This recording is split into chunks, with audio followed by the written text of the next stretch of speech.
ఓం గం గణపతయే నమః. ఓం శరవణ భవాయ నమః. ఓం దుం దుర్గాయే నమః. ఓం ఆంజనేయాయ నమః.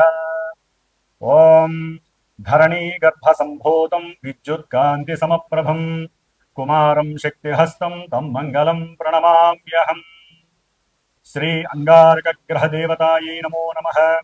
ఆంజనేయాయ విద్మహే వాయుపుత్రాయ ధీమహి తన్నో హనుమత్ ప్రచోదయాత్. శ్రీ హనుమద్దేవతాయే నమో నమః. ఓం తత్పురుషాయ విద్మహే మహాసేనాయ ధీమహి తన్నో షణ్ముఖ ప్రచోదయాత్. శ్రీ సుబ్రహ్మణ్యేశ్వర స్వామినే నమో నమః. వీక్షిస్తున్నటువంటి ప్రేక్షకులందరికీ కూడా సుబ్రహ్మణ్యేశ్వరుడు అనుగ్రహం కలుగ్గాక. ఈ యొక్క అక్టోబర్ మాసంలో మనకి 28వ తేదీ నుండి డిసెంబర్ దాదాపుగా 7వ తేదీ వరకు కూడా 45 రోజులు మన భూమికి అత్యంత దగ్గరగా ఉంటూ భూమి నుంచి విడదీయబడినటువంటి ఆ యొక్క కేశవుడు మరియు భూదేవి యొక్క కుమారుడిగా రుద్రాంశభూతుడుగా మరి అంగారకుడు అనగా కుజుడు, ఆయనే మంగళుడు, సమస్త మంగళాలని ఇస్తాడు. అట్లాగే ఈ కుజగ్రహం అనేటటువంటిది మోస్ట్ ఎనర్జెటిక్ పవర్ఫుల్ ప్లానెట్. అంటే ఈ అంతరిక్షంలో ఉన్నటువంటి గ్రహాలలో చాలా శక్తివంతమైనటువంటి గ్రహము. మరియు ఆ యొక్క గ్రహానికి సంబంధించినటువంటి నక్షత్రాలు, రాశులు, లగ్నాలు కలిగేటటువంటి ఉన్నటువంటి జాతకులు కుజగ్రహ ప్రభావానికి లోనై వారి యొక్క ఆకర్షణ చాలా తీక్షణంగా ఉంటుంది.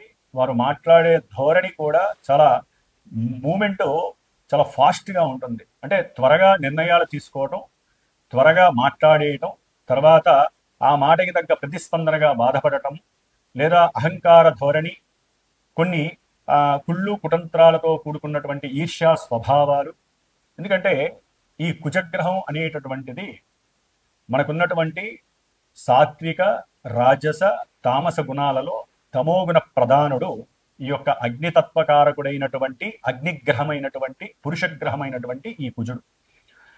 మరి ఈ అంగారకుడు ముఖ్యంగా మన యొక్క జాతక చక్రాలలో మేషరాశికి, అట్లాగే 8వ రాశి అయినటువంటి వృశ్చిక రాశి, ఈ 2 రాశులకి ఆధిపత్యము ఆయనదే. అలాగే మనకున్నటువంటి 27 నక్షత్రాలలో మృగశిరా నక్షత్రము, అట్లాగే చిత్తా నక్షత్రము, ఇది చిత్తా నక్షత్రం, మృగశిరా నక్షత్రము వృషభ రాశిలో 2 పాదాలు, మిథున రాశిలో 2 పాదాలు ఉంటాయి. అంటే ఈ కుజగ్రహము ఇటు శుక్రుడు ఫలితాలని, ఈ యొక్క బుధగ్రహ ఫలితాలని నక్షత్ర రూపకంగా ఇస్తూ ఉంటాడు. అలాగే మనకి చిత్తా నక్షత్రము 2 పాదాలు కన్యారాశిలోను, 3-4 పాదాలు తులారాశిలోను ఉంటాయి. అంటే ఇక్కడ కూడా బుధగ్రహము శుక్రగ్రహం ఇచ్చే ఫలితాలు ఈ నక్షత్ర జాతకులకి వర్తిస్తూ ఉంటుంది. ఫైనల్గా ఆయన ధనిష్టా నక్షత్రము ఇటు మకర రాశిలో 1-2 పాదాలు, కుంభరాశిలో 3-4 పాదాలు. అంటే ఏవైతే శత్రు దోషాన్ని కలిగి ఉన్నటువంటి, శత్రువులుగా ఉన్నటువంటి గ్రహాధిపతులు ఉన్నారో వారి యొక్క రాశుల్లోనే ఈ కుజగ్రహానికి సంబంధించిన నక్షత్రాలు ఉంటూ ఉంటాయి. కాబట్టి ఈ యొక్క కుజగ్రహ నక్షత్రాల వారు వివేకాన్ని కోల్పోతారు, ఎక్కువ శక్తి సామర్థ్యాలని చూపించి ఎంతో మందిని లొంగ తీసుకుంటారు, ముఖ్యంగా స్త్రీల పరంగా లొంగ తీసుకుంటారు. అట్లాగే వీరు మకర రాశిలో అట్లాగే కుంభరాశిలో ఉన్నారు కాబట్టి విశేషమైనటువంటి ఉద్యోగ ధర్మ బాధ్యతలని అధికంగా నిర్వర్తిస్తూ ఉంటారు. వీరికి ఒక పని కనుక అప్పచెప్తే ఆ పనిని మంచి యాటిట్యూడ్తో, ఎటువంటి కార్యదీక్ష అనేటటువంటి పదాన్ని ఉపయోగించి అందరికన్నా నేనే ముందు చేయాలి, అందరిలో నేనే ప్రథమంగా ఉండాలి అని అత్యుత్సాహంతో, మంచి ఆవేశపూరితంగా ఎటువంటి పనినైనా చేయగలుగుతారు. అయితే జాతకరీత్యా గనక వీరు సరైనటువంటి పరిస్థితుల్లో లేకపోయినట్లయితే, అంటే సరైన భావాలలో కానీ నక్షత్రాలలో కానీ లేకపోయినట్లయితే కోపము, ఆవేశము, అట్లాగే చిరాకు, మండిపాటుతనము, అవసరమైతే అవతల వాళ్ళ మీద చేయి చేసుకోవటము, కొట్టడము, అట్లాగే ఎక్కువగా వాహన ప్రమాదాలు, ఎన్నో రకాలైనటువంటి అగ్నిపరమైనటువంటి గండాలు, మృత్యు దోషాలు, ఎందుకంటే వృశ్చిక రాశి అనేటటువంటిది మృత్యు రాశి, 8వ రాశి కాబట్టి 8వ స్థానము, అదే ఆయుస్థానము ప్లస్ మృత్యు స్థానం అని కూడా అంటారు. కాబట్టి ఈ యొక్క కుజగ్రహము ఈ 45 రోజులు కూడా తన యొక్క స్వక్షేత్రమైనటువంటి వృశ్చిక రాశిలోకి 28వ తారీఖు అక్టోబరు ప్రవేశిస్తున్నాడు. కాబట్టి ఈ యొక్క అంగారక రాశి అయినటువంటి వృశ్చిక రాశిలో 3 నక్షత్రాలు ఉంటాయి. విశాఖ నక్షత్రము 4వ పాదము, అనురాధ నక్షత్రము 1, 2, 3, 4 పాదాలు, అట్లాగే జ్యేష్ఠ నక్షత్రము 1, 2, 3, 4 పాదాలు. ఈ యొక్క 3 నక్షత్రాలు 9 పాదాలలో ఆయన సంచారం చేసేటప్పుడు వీరిచ్చేటటువంటి నక్షత్రాధిపతులు ఇచ్చేటటువంటి ఫలితాలు, ఆ భావాది ఫలితాలు కుజగ్రహం చక్కగా ఇస్తూ ఉంటుంది. అది మంచి కావచ్చు, చెడు కావచ్చు. ముఖ్యంగా ఈయన ఉన్నటువంటి అంతర్గత రాశి ఇది చాలా డీప్గా ఉండేటటువంటి రాశి, వృశ్చికము, స్కార్పియో అంటారు. కాబట్టి ఈ అంగారక గ్రహము చాలా చాలా దోషభూయుక్తమైనటువంటిది. ముఖ్యంగా వివాహ వ్యవస్థలో ఈ గ్రహము కనుక వారి జాతకంలో జన్మ లగ్నంలో కానీ చంద్ర రాశిలో కానీ శుక్రుడితో కానీ కలిసి ఉన్న లగ్నాతు చంద్ర లగ్నాతు ఈ యొక్క కుజగ్రహము 1 అంటే ఆ రాశిలో కానీ లగ్నంలో కానీ, కుటుంబ స్థానమైనటువంటి 2వ స్థానంలో కానీ, సౌఖ్య స్థానమైనటువంటి 4వ స్థానంలో కానీ, ఆయుస్థానము స్త్రీలకైతే కనుక సౌభాగ్య స్థానం 8వ స్థానంలో కానీ, అట్లాగే ద్వాదశం అనేటటువంటిది ప్రమాదాలని, అట్లాగే ఎన్నో రకాల ఆర్థిక అసమానతల్ని, అప్పులని సూచించేటటువంటి స్థానము ఈ యొక్క 12వ స్థానము. కాబట్టి ఇక్కడ గనక ఉన్నట్లయితే ఈ కుజగ్రహ దోషము అని అంటారు, దీన్ని కుజ దోషము అంటారు. వివాహ వ్యవస్థలో ఈ కుజ దోషానికి చాలా చాలా విశేషమైనటువంటి పరిస్థితులు కల్పిస్తూ ఉంటారు. మన యొక్క ముహూర్త భాగంలో కూడా, ముహూర్తంలో కూడా అష్టమ కుజుడు, అట్లాగే మనకి ఏదైతే గనక బాలారిష్ట దోషాలు ఉంటాయి, బాలారిష్ట దోషంలో కూడా ఈ కుజగ్రహము 7వ స్థానంలో ఉండకూడదు. ఇది మహాదోషము, 8వ స్థానంలో ఉన్న బాలారిష్ట దోషము అని చెప్తూ ఉంటారు. కాబట్టి ఈ కుజగ్రహం వలన చక్కగా ఉన్నటువంటి వారి జాతకాలలో గనక అవయోగాలుగా ఈ కుజగ్రహం ఇచ్చినట్లయితే గనక జాతకరీత్యా మాత్రమే దంపతుల మధ్య ఉన్నట్టుండి ఆకస్మిక విరోధత్వము, అంటే ఇప్పుడు నడుస్తున్నటువంటి గ్రహస్థితి రీత్యా ఆకస్మికంగా గొడవలు బిగిన్ అవుతాయి. అంటే ఈ కుజగ్రహం ఏంటంటే స్త్రీల యందు ఎక్కువగా మక్కువ, తన యొక్క శక్తి సామర్థ్యాలతో ఆకర్షించటము, అట్లాగే ఎక్కువగా మోసపూరితమైనటువంటి అబద్ధాలతో కూడుకున్నటువంటి మాటలు చెప్పటము, అవతల వాళ్ళని అట్రాక్ట్ చేసి వారిని ఇబ్బంది పెట్టడము, అవసరమైతే నయానా భయానాన్ని మించి అవసరమైతే హత్యలు చేయడానికి కూడా ఈ కుజగ్రహం అనేటటువంటిది ఫోర్స్ఫుల్ గా వారి యొక్క జాతకంలో ఉంటే అది ఇప్పుడు ప్రెసెంట్ యాక్టివేట్ అవుతూ ఉంటుంది. కాబట్టి అన్నదమ్ముల మధ్య విరోధత్వము కావచ్చు, భూ సంబంధిత ల్యాండ్ మ్యాటర్స్ కానీ ఏదైనా సరే, కబ్జాలు కావచ్చు, కబ్జాలు చేసిన వాడు మీ మీద పగ తీర్చుకోవచ్చు, లేకపోతే రియల్ ఎస్టేట్ రంగంలో ఎవరైతే ఏజెన్సీగా పనిచేస్తున్నారో స్థలాలు అమ్మిపించడానికి వారు కొంచెం జాగ్రత్తగా ఉండాలి. లేనిపోని అబద్ధపు మాటలు చెప్పకండి, అవతల వ్యక్తులు మీకు శత్రువులుగా మారే పరిస్థితి ఉంటుంది. ఎందుకంటే వృశ్చిక రాశిలో కుజుడు వచ్చినప్పుడు రహస్య స్థావరాలకి సంబంధించి, అట్లాగే ముఖ్యంగా మిలిటరీ వ్యవస్థ కావచ్చు, ఈ వ్యవస్థల్లో ఎన్నో రకాలైనటువంటి ప్రాబ్లమ్స్ కలిగే అవకాశాలు ఉంటాయి. మన యొక్క రహస్యాలని బయట దేశాలకి అందించే పరిస్థితులు కూడా ఉద్యోగస్తుల్లో ఉండేవారు ఉంటారు. ముఖ్యంగా ఇది జలరాశి కాబట్టి జల సంబంధితమైనటువంటి సముద్రాలు కావచ్చు, నదుల్లో కావచ్చు, అగ్ని కొండలు ఉంటాయి లోపల, అంటే అగ్ని జ్వాలలు బయటికి రావటము, అలాంటి అంటే లావా కొండలు బద్దలవ్వటము అలాంటివి కావచ్చు, లేకపోతే జల సంబంధితమైనటువంటి ప్రమాదాలు జరగచ్చు. మొన్న కుజుడు వృషభ రాశిలో ప్రయాణ స్థానంలో ఉండటం ద్వారా మరి ఎన్నో రకాలైనటువంటి వాహనాల ద్వారా, అగ్ని జ్వాలల ద్వారా ఎన్నో ఇబ్బందులు కలిగినాయి. ఇప్పుడు వాటర్కి సంబంధించి జల సంబంధిత సమస్యలు, జల సంబంధిత గండాలు ఎన్నో కలగడానికి అవకాశాలు ఉన్నాయి. ముఖ్యంగా ఈ స్థానము స్త్రీలకి ఋతు సంబంధపరమైనటువంటి హార్మోన్స్ ఇన్బ్యాలెన్సింగ్ వలన వచ్చేటటువంటి అసమానతల వలన వచ్చేటటువంటి ఎన్నో రకాల ఋతు సంబంధమైన పీరియాడిక్ ప్రాబ్లమ్స్ ని క్రియేట్ చేసే స్థానం ఇది. అంటే గర్భ సంబంధిత దోషాలని, గర్భవిచ్ఛిన్న దోషాలని కలిగజేసే స్థానము వృశ్చిక రాశి. మరి ఆ రాశిలో మహానుభావుడు కుజుడు వచ్చి సొంత ఇంట్లో చాలా బలంగా ఉంటున్నాడు. స్వక్షేత్రగతుడైనటువంటి కుజుడు తన యొక్క సొంత ఇంట్లో ఉండటం అనేటటువంటిది ఒక రకంగా మంచిదైనప్పటికీ కూడా ఆ స్థానము 8వ స్థానం అవటం ద్వారా న్యాచురల్ జోడియాక్లో ఇది అంత మంచిది కాదు. కాబట్టి ప్రమాదాలు, హత్యలు, కుట్రలు, కుతంత్రాలు, అబద్ధాలు, అట్లాగే ఎన్నో రకాలైనటువంటి విపరీతమైనటువంటి నేచర్కి విరుద్ధంగా ప్రవర్తించటము, ఆ ప్రపంచానికి ఒక సమస్యలు ఎన్నో ఉత్పన్నమయ్యేటటువంటి, ముఖ్యంగా ఈయన దీర్ఘకాలిక రోగాలను కలుగజేస్తాడు, శత్రువులను వృద్ధి చేస్తాడు, అట్లాగే అప్పులు అప్పుల బాధ ఒకటి కాదండి. మన భూప్రపంచంలో ప్రతి మానవుడు ఇల్లు కట్టుకోవడానికో, బండి కొనుక్కోవడానికో, చివరికి పెళ్లి జరపడానికి కూడా అప్పులు చేసి పిల్లల్ని చదివించాలన్నా, ఏది చేయాలన్నా అప్పు అనేది సర్వసాధారణమైంది. ఈ యొక్క రుణ బాధలకి కూడా ఈయన కారకుడు. శత్రు రోగ రుణ వృద్ధి కారకుడు కుజుడు. అష్టమ స్థానము దాన్ని వృద్ధి చేయడమే గాని తగ్గించే పరిస్థితి లేదు. ముఖ్యంగా వివాహ యోగము లేనటువంటి వారికి కుజదోషాల వలన, అట్లాగే సంతానపరమైనటువంటి దోషాలు, అది ఏ రకంగానైనా సంతానం లేకపోవటం, సంతానం పుట్టి చనిపోవటము, లేకపోతే సంతానం పుట్టిన తర్వాత వారికి రకరకాలైనటువంటి అంటే శారీరకంగా ఎదగలేకపోవటము, లేకపోతే గర్భ విచ్ఛిన్న దోషాలు 3వ నెలలోనో 2వ నెలలోనో గర్భ విచ్ఛిన్న దోషాలు జరగటము. ఎందుకంటే ఇప్పుడు ఎందుకు చెప్తున్నామంటే ఈ వృశ్చిక రాశిలో ఉన్నటువంటి కుజుడు రాహుని 4వ దృష్టితో చూస్తున్నాడు.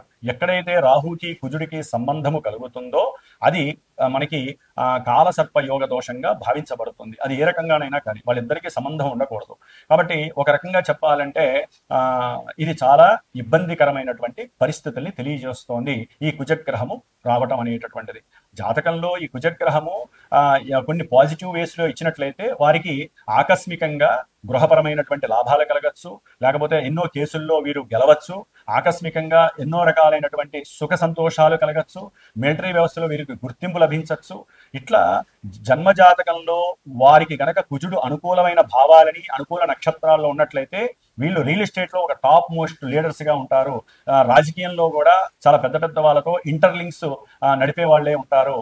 అట్లాగే ఇది గనక జన్మజాతకంలో ఈ కుజగ్రహము నెగిటివ్ షేడ్స్ ని గనక కలిగి ఉన్నట్లయితే ఇప్పుడు వాళ్ళు లేనిపోని ఇబ్బందులు, నేరాలు, ఘోరాల్లో వాళ్ళు ఇరుక్కోవటము, జైళ్లలోకి వెళ్ళటము, ఎప్పుడు గడప తక్కున్నటువంటి వాళ్ళు పోలీసు గడపలు తొక్కటము, పోలీసుల యొక్క వేధింపు చర్యలు, ఎన్నో రకాలైనటువంటి మానభంగాలు, ఎన్నో రకాలైన హత్యలు, ప్రమాదాలు, వారు అనుకున్న గృహ సంబంధిత విషయాల్లో ఆటంకాలు, గృహ విషయాలలో, ల్యాండ్ విషయాలలో మోసపోవటము, ఇట్లా ఒకటి కాదండి. ఆడవాళ్ళకైతే కనుక గర్భ సంబంధిత దోషాలు చాలా ఇబ్బంది కలిగించేలాగా అవకాశం కలుగుతోంది. కాకపోతే ఇక్కడ ఒక చిన్న భగవంతుడు మనకి ఇచ్చిన అదృష్టం ఏంటంటే గురువు ఉచ్చస్థితిలో ఉండి దాదాపుగా డిసెంబర్ 5వ తేదీ వరకు ఈ కుజగ్రహాన్ని తన యొక్క దృష్టితో చూడడం ద్వారా ఈ యొక్క ఇబ్బందుల్లో కొంతవరకు మనకి ఎటువంటి ఇబ్బందులు లేకుండా డైవర్ట్ చేసే శక్తి గురుగ్రహం మనకిస్తోంది. అయినప్పటికీ వివాహము, సంతానము, అట్లాగే భూ సంబంధిత కబ్జాలు, లేకపోతే కొంతమందికి అయితే గనక అన్నదమ్ములతో విరోధాలు, లేకపోతే ఆర్జితం అంటే అక్రమంగా వారి యొక్క ఆస్తులని, గృహాలని ఎవరైనా ఆక్యుపై చేసి వీళ్ళని మోసం చేయటము, భయపెట్టడము, అవసరమైతే వారిని హత్య చేస్తానని బెదిరించటము, లేకపోతే ఇంట్లో అన్నదమ్ముల్లో అంతర్గత శత్రుత్వం పెరగటము, లేదా కుజదోషం ఉన్నటువంటి వాళ్ళకి ఓ పట్టాన వివాహం జరగకపోవటము, ఇవన్నీ కూడా ఈ కుజుడు అలాగే కుజుడు రాహుని చూడటం ద్వారా జరుగుతున్నాయి. కాబట్టి మీరు అవకాశం ఉన్నటువంటి వాళ్ళు ఎవరి జాతక చక్రంలోనైనా ఇలాంటి దోషాలు ఉంటే కనుక తప్పకుండా సంప్రదించండి. అందులో ముఖ్యంగా మనకి ఈ కార్తీక మాసంలో నవంబర్ 20వ తారీఖున కార్తీక మాసం వెళ్ళిపోయి మార్గశిర మాసము 21 నుంచి ప్రారంభమవుతోంది. ఈ మార్గశిర మాసంలోనే మనకి దాదాపుగా నవంబర్ 26వ తేదీన సుబ్రహ్మణ్య షష్ఠి, దీన్నే కుమార షష్ఠి అంటారు. ఆ పార్వతీ తనయుడైనటువంటి సుబ్రహ్మణ్యేశ్వరుడు ఈ కుజగ్రహానికి అధిష్టాన దేవత, ఆయనే మంగళుడు అంటారు అందుకని. కాబట్టి ఈ దోషాలు ఎవరికైనా ఉన్నట్లయితే ఈ సుబ్రహ్మణ్య షష్ఠి రోజున, స్కంద షష్ఠి రోజున, ఎందుకంటే ఆయన డిసెంబర్ 7 వరకు ఉంటాడు. ఈ కుజగ్రహము ఈ ఇందాక చెప్పిన మొట్టమొదటి చెప్పినటువంటి 3 నక్షత్రాలలో అనురాధ నక్షత్రంలో ఉన్నటువంటి ఆ యొక్క స్టేజ్లో, అట్లాగే శత్రు నక్షత్రం అయినటువంటి బుధ నక్షత్రంలో ఉన్నప్పుడు ఎవరైతే గనక మనం శ్రీమాత జ్యోతిషాలయ పీఠంలో ఆ సుబ్రహ్మణ్య షష్ఠి రోజున 26వ తారీఖు నవంబర్ 26వ తేదీన దాదాపుగా 21వ తేదీ నుంచి 26వ తేదీ వరకు 6 రోజులు సుబ్రహ్మణ్యేశ్వరుడికి సంబంధించినటువంటి సర్పదోష నివృత్తి కోసము, వారు కోరుకున్న అభీష్ట సిద్ధి కోసము, దోషాలు పోవడానికి సర్పసూక్త జపము, కుజగ్రహ జపము, ఈ 2 గ్రహాల అంటే కుజగ్రహ జపము, సర్పసూక్త జపాన్ని ఆచరిస్తూ చివరగా 26వ తేదీన మన యొక్క శ్రీమాత జ్యోతిషాలయ పీఠంలో ఆ యొక్క వళ్ళీ దేవసేన సమేత సుబ్రహ్మణ్యేశ్వరుని యొక్క కళ్యాణము మరియు సుబ్రహ్మణ్య పాశుపత హోమము అనేటటువంటిది జరుగుతోంది.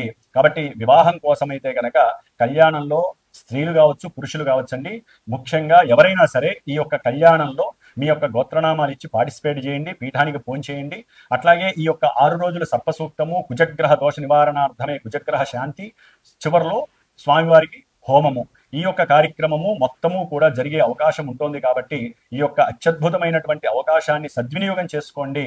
ముఖ్యంగా ఈ నవంబరు 12వ తేదీన ఈ కుజగ్రహము మరియు శని కూడా నవంబర్ 28వ తేదీన ఆయన రుజుమార్గంలోకి వస్తున్నాడు. కాబట్టి కుజగ్రహ దోష పరిహారార్థమై, సర్పగ్రహ దోష నివారణార్థమై మనకి కాశీ క్షేత్రంలో గంగానది ఒడ్డున నవంబర్ 12వ తేదీ నుండి నవంబర్ 17వ తేదీ వరకు దాదాపుగా 4-5 రోజులు అక్కడే ఉండి మృత్యుంజయ జపము, మంజు సూక్త జపాన్ని ఆచరిస్తూ స్వామివారికి ఒక రోజు ఆ గంగానదితో శతలింగార్చన 108 మృత్తికా లింగాలతో చక్కగా స్వామివారిని శతలింగార్చన కార్యక్రమం మహన్యాసపూర్వకంగా ఈ పంచసూక్తాలతో అభిషేకించి ఆ యొక్క ప్రసాదము, ముఖ్యంగా రుద్రాక్షకి కూడా అభిషేకం చేసి పంచముఖ రుద్రాక్షకి ఆ యొక్క రుద్రాక్షని ఈ చివర్లో చేసేటటువంటి సుబ్రహ్మణ్య పాశుపత హోమంలో కూడా ధరింపజేసి ఆ యొక్క ప్రసాదాన్ని చక్కగా మీకు వితరణ చేసే అవకాశం లభిస్తుంది. కాబట్టి ఎవరైనా సరే ఈ యొక్క కాశీ క్షేత్రానికి సంబంధించినటువంటి ఈ అభిషేకంలోను,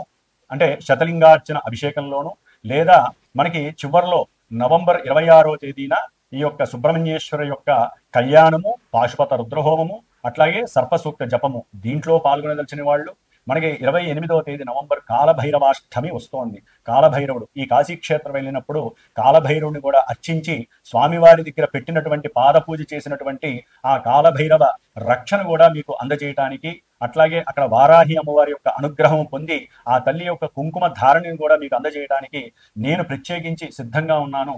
కాబట్టి మనము జాతక విశ్లేషణతో పాటుగా ఈ యొక్క గోచార ఫలితాలను చెప్పుకునేటప్పుడు మనకి ఏ గ్రహం అయితే బాలేదో, ఏ గ్రహం వలన ఈ